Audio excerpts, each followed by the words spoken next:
Wala nang maraming paligoy-ligoy pa, diretso sa punto na.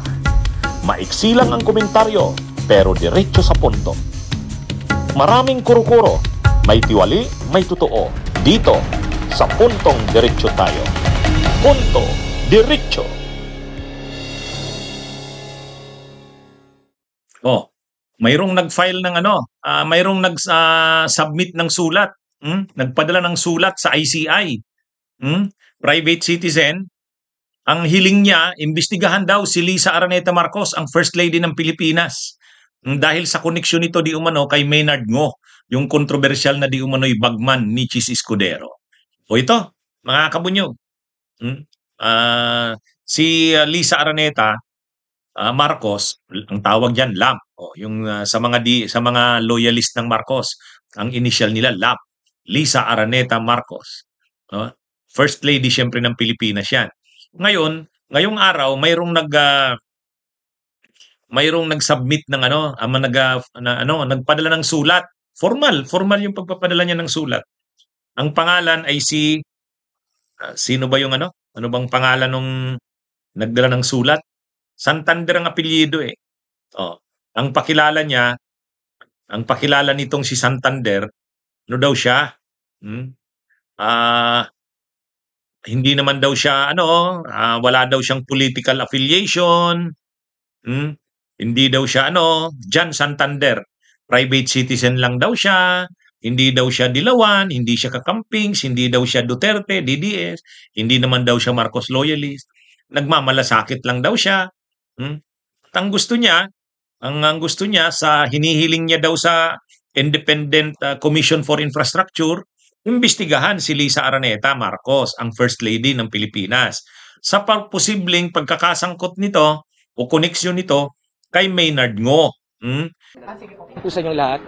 Kami po ay mga individual, hindi po kami kasapi ng kahit anong organisasyon sa loob ng Pilipinas. Kami mga part ng millennials, of course, sa henerasyon. Kaya kami nandito sa unang-una sa lahat, gusto namin magpasalamat sa Executive Director, Sir Brian Osaka. Maraming salamat sa mabilisang pagtugon sa mga messages po namin hanggang sa pag-send po namin, pag-file namin ng letter of sentiments namin para marinig niya yung mga gusto naming sabihin at mga tingin namin kailangan imbestigahan sa mga nangyayaring malawakang flood control na nangyayari na dito sa bansa. Isa pa, hindi rin kami pro Marcos, hindi rin kami mga DDS, hindi kami mga kakamping. Okay, ito yung sarili naming pananaw bilang parte o bilang individual na naninirahan dito sa bansa natin. Maraming salamat kasi mabilis kami nakapagbigay at tugon naman sa amin ni Executive Director na nagpapasalamat siya dahil higit sa lahat nabo-voice out namin kung ano yung gusto naming sabihin. Ulit, wala kaming nare-represent kahit anong organisasyon. Ang laman ng sentiments na ito ay ito yung mga nasaliksik ng of course na mga kasamahan namin na may kinalaman posibleng may kinalaman sa korupsyon sa flood control project. So ang laman na nandito ay ito yung mga posibleng may kinalaman, lalo na nung mga nakaraang buwan, almost 2 months na mukhang nakakalimutan yata yung sa pangalan si Maynard Ngo.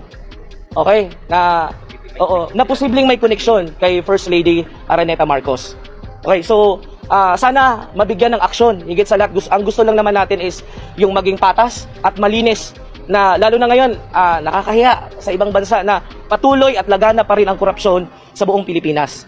So naniniwala kami na bilang kabataan at bilang mamamayan ng Pilipinas, sino ba ang pwedeng magtanggol? Sino ba ang magsa-stand up para sa atin? Kundi tayo lang din. So wala naman tayong sinisiraan na kahit na sino. Ang gusto lang namin marinig yung boses namin. Walang kahit na involved na kahit sino man na organisasyon mula dito. Ito'y batay lamang sa sarili naming opinyon at sa tingin namin makakatulong para sa pag-iimbestiga. Hindi naman kailangan na nanggaling ka sa mayamang pamilya, hindi naman kailangan na nanggaling ka sa marangyang pamumuhay. Ang gusto mo ay makatulong lamang sa bansa para sa pag-iimbestiga sa flood control project corruption. Based on your research po, ano yung nakita yung ties between Maynard Ngo and the First Lady? Okay, batay dun sa mga, kung mapapansin natin, dun sa final naming letter of sentiments, attached of that, of course, ito yung mga pictures na may kinalaman dun sa, of course, si Maynard Ngo and First Lady Araneta Marcos. So, naniniwala ako na dapat imbestigahan ng ICI yung ganitong sitwasyon o concept. So, part of that, nandito din. Ito yun galing sa, of course, sa mga credible nating media, na bilyonaryo, okay? Nandito po. So, wala naman kailangan siraan na ibang tao. Of course, kailangan lang natin ng linaw. Ano ba ang nangyayari? Okay? So, batay sa mga pictures na nakalagay dito, from Annex B hanggang dito sa C, kung mapapansin nyo, nandito lahat na may hindi naman ito yung, actually yung mga ebidensya, yung sinasabi, nasa internet na madali na siyang makita. So, ito pinit namin as an attachment para sa pagpasa namin ng info sa ICI.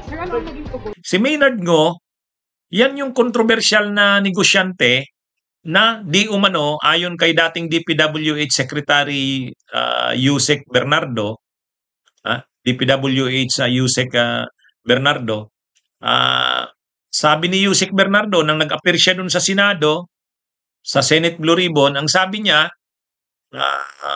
ang bagman di umano ni Chis Escudero ay itong negosyanteng si Maynard Ngo. Ngayon, itong si Maynard Ngo, may-ari ito ng isang establishmento sa BGC para sa mga mayayaman, yung Cork. Ano bang pangalan ng ano na 'yon? Yung establishment na 'yon? Yung si Maynard Ngo ay may-ari ng yung restaurant doon. At saka ito ay may-ari ng Cherry Mobile. Siya ang CEO. CEO at may-ari. At Cork Wine Bar. Yun. Ano ito? Isang bar na pag-aari rin ni Maynard Ngo. Madalas doon sa Cork Wine Bar si Chis Escudero. Madalas tumambay doon si Chis Escudero. Doon sa Cork Wine Bar. Sa katunayan, sabi ni Yusek Bernardo nung nag-testify siya sa Senado, nag-meet sila ni Chis Escudero doon sa Cork Wine Bar. Doon daw sila. Ito kasing si Maynard Ngo, kasusyo rin ni Heart Evangelista di umano doon sa isang beauty product. Kaya itong si Maynard Ngo. Ngayon, anong sinasabi nitong Jan Santander na sumulat sa ICI? Si Maynard Ngo daw, nung panahong tumakbong presidente si PBBM, nag-sponsor si Maynard Ngo ng fundraising doon sa mismo. Mayroong isang exclusive na kwarto doon sa loob ng Cork Wine Bar. Mayroon doong mayroon doong exclusive na yung tinatawag na Cork Elite. Yung Cork Elite, exclusive talaga yon. So, kumbaga itong si Maynard Ngo, nag-invite ng mga kaibigan niyang mayayaman, mga milyonaryo. High value fundraising activity. Nandun si Lisa Araneta. Nung March 24, 2022 ito. So may picture na pinakita itong si Jan Santander. Pinakita niya, inattach niya dun sa sulat.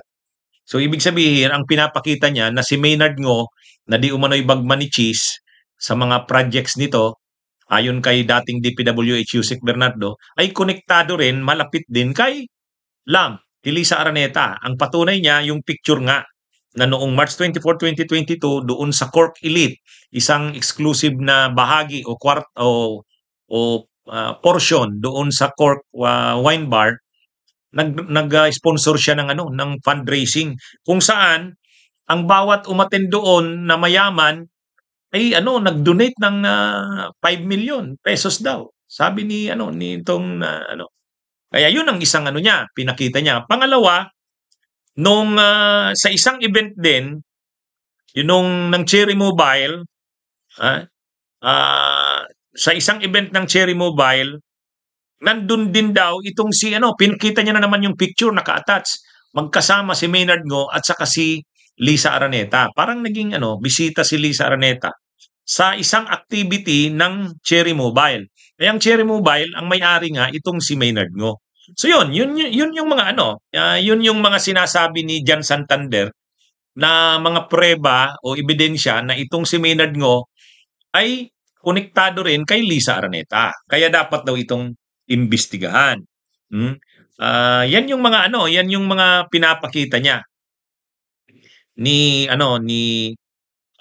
Jan Santander.